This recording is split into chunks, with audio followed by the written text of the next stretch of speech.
Hello, everybody. My name is Mel the Money Coach. Thank you so much for tuning in to another episode on my channel called Mel the Money Coach. I'm so glad you're here. We talk about all things related to finances and how you can improve your financial literacy and hone your skills like budgeting, saving, and investing. Now, we did a whole segment on what different types of debt are, what it means, and all these different things. And now we're talking about saving. I know, like everybody else, intellectually, we know that we should save. And, that's great and everything, but how do you actually do it? How do you tactically and practically lay out a plan to save? So, now today we're going to be talking about subscriptions and memberships. Oh boy. Okay, so we talked about saying goodbye to debt, and we talked about the grocery budget, and now we're going to talk about canceling memberships and subscriptions. Now, the average person has between 8 and 12 subscriptions or memberships. Yeah, exactly. And even if you say each one is, $8 to $10, I mean, that's a lot of money a month.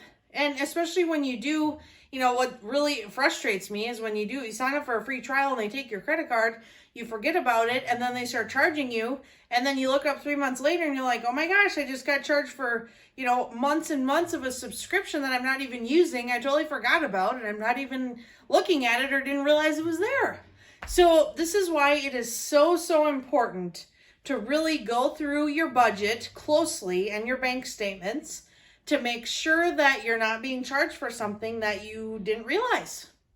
You can really save a lot of money if you get rid of those $5, $8, $10, $15, $20 charges over the course of time.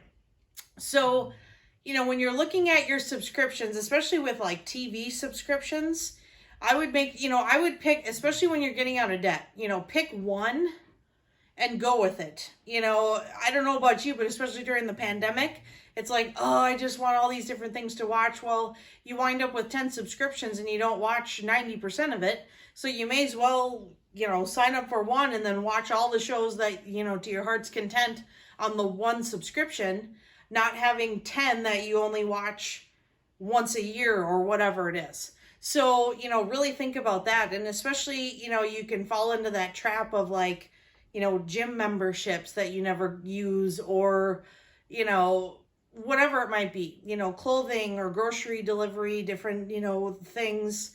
I'm all about a subscription or a membership as long as I use it, and as long as we get the full value out of it.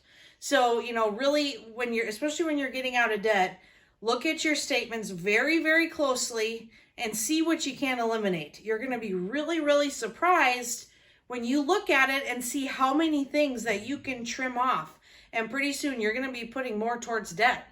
So that's all for now, and I'll see you next time.